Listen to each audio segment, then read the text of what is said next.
여러분, 살면서 이건 정말 내 자랑이야 하는 거 하나쯤은 다 있으시죠? 우리 가족일 수도 있고, 내가 다니는 회사, 아니면 내가 이룬 어떤 성취일 수도 있고요. 그런데 성경은 우리가 진짜로 자랑해야 할 건 따로 있다고 말합니다.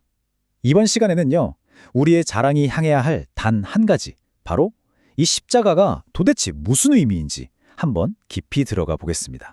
시작하기 전에 잠시 한번 곰곰이 생각해 볼까요? 지금 여러분의 삶에서 가장 큰 자랑거리는 뭔가요? 아마 우리 아이들이 잘 커주는 거, 아니면 내 커리어, 혹은 힘들게 장만한 내 집, 이런 것들일 수 있겠죠? 네, 맞아요. 우리 모두는 각자 소중한 자랑거리를 마음에 품고 살아갑니다. 근데 우리가 뭘 자랑하는지가 왜 중요한지 보여주는 되게 흥미로운 이야기가 하나 있어요. 오래전 TV 프로그램에 어떤 남자분이 나왔는데요. 이게 우리 집안의 갑오입니다 하면서 낡은 문서를 하나 조심스럽게 꺼내놓는 거예요. 집안 대대로 내려오는 엄청난 보물이라고 믿고 있었죠. 이 남자분은요, 이 문서가 자기 가문이 얼마나 대단한지를 보여주는 증거라고 굳게 믿었어요. 그 목소리에는 자부심이 아주 그냥 꽉 차 있었고, 스튜디오에 있던 모든 사람들이 과연 저게 뭘까? 얼마나 가치 있는 걸까? 하고 숨죽여 지켜봤죠. 그런데 감정 결과가 정말 충격적이었습니다. 그가 가문의 영광이라고 자랑이라고 믿었던 그 문서는요, 사실 조상을 노비로 사고 팔았던 노비 문서였던 거예요. 자랑이 한순간에 수치로 바뀌어버린 거죠. 이 이야기는 우리에게 아주 중요한 걸 보여줘요. 우리가 얼마나 헛된 것을 자랑하면서 살아갈 수 있는지를요. 성경은 바로 이런 헛된 자랑에 대해서 경고하고 있어요. 지금 보시는 야고보서 말씀처럼요. 세상의 것들을 내세우는 그런 교만한 자랑은 악한 것이라고까지 말합니다. 자, 그렇다면 우리 그리스도인들은 도대체 무엇을 자랑하며 살아야 할까요? 이제부터 그 해답을 한번 찾아가 보죠. 성경이 말하는 우리의 유일한 자랑은 바로 십자가입니다. 이 십자가에는요, 크게 세 가지 핵심 의미가 담겨 있어요. 바로 구원, 희생, 그리고 새로운 삶입니다. 자, 그럼 그 첫 번째 의미인 구원부터 한번 알아보겠습니다. 구원. 말이 좀 어렵게 들릴 수도 있는데 사실 정말 간단해요.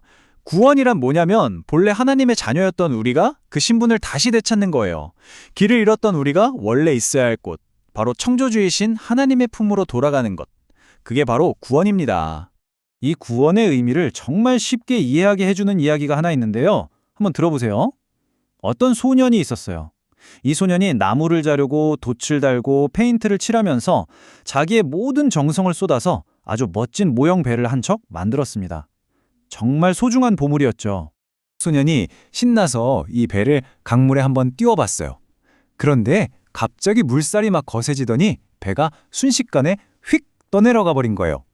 그렇게 애써 만든 소중한 배를 눈앞에서 잃어버렸으니 얼마나 속상했을까요? 소년의 마음은 너무나 아팠습니다. 그렇게 시간이 한참 흘렀는데 어느 날 소년이 우연히 한 가게 진열장을 보다가 잃어버렸던 바로 그 자기 배를 발견한 거예요. 너무 기뻐서 가게 주인한테 "아저씨, 이거 제가 만든 배예요." 라고 말했지만 주인은 자기도 돈 주고 산 거라며 돈을 내고 가져가라고 했어요. 소년이 어떻게 했을 것 같으세요? 망설이지 않았어요. 집으로 막 달려가서 그동안 용돈을 모아두었던 저금통을 통째로 들고 왔습니다. 그리고 그 돈으로 자기가 만들었던 바로 그 배를 다시 샀습니다. 소년은 되찾은 배를 품에 꼭 안고 이렇게 말했어요. "이제 너는 2번이나 내 것이란다. 내가 너를 만들었고 또 내가 값을 치르고 너를 다시 샀으니까." 이 이야기가요, 바로 구원의 원리를 정확하게 보여주는 거예요.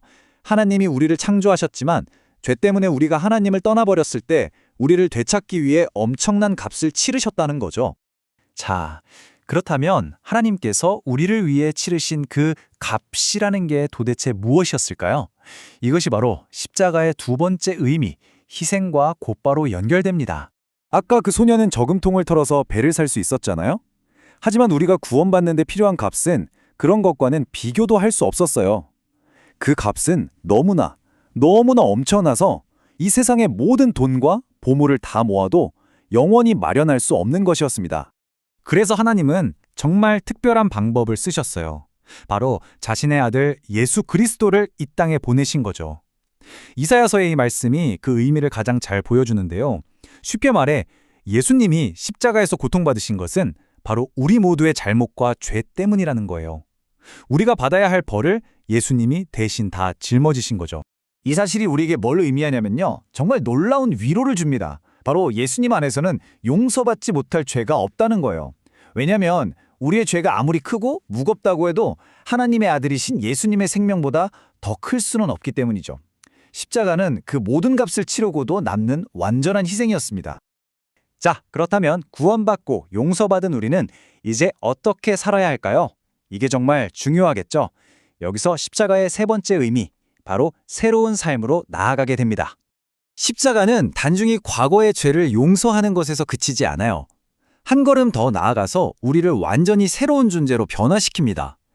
그래서 성경은 이걸 새로운 피조물이 되었다고 표현해요. 즉, 과거의 가치관으로 살던 옛날의 나는 십자가에서 죽었고 이제 내 안에 계신 예수님의 뜻을 따라 살아가는 새로운 나가 되었다는 뜻입니다. 이렇게 새로운 삶을 살게 되면 자랑의 기준이 완전히 바뀌어버려요. 이 표를 보시면 확 와닿으실 거예요. 세상은 권력, 더 많은 소유, 더 나은 외모 이런 걸 자랑하잖아요. 하지만 십자가를 자랑하는 사람은 정반대로 살아갑니다. 나의 약함을 인정하고 남을 위해 희생하고 조건 없이 사랑하는 것을 가장 큰 가치로 여기게 되는 거죠. 이건 뭐 가치관이 180도 바뀌는 혁명과도 같아요. 사도 바울이 바로 이 새로운 삶의 방식을 한 문장으로 기가 막히게 요약했습니다. 나의 유일한 자랑은 오직 예수 그리스도의 십자가뿐입니다.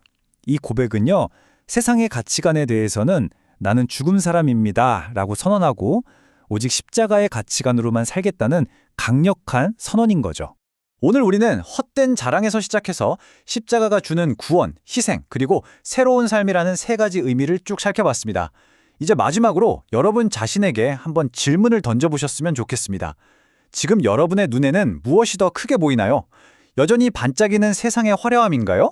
아니면 나를 위해 모든 것을 내어주신 십자가의 사랑인가요? 우리의 시선이 머무는 곳이 바로 우리의 진짜 자랑이 될 겁니다.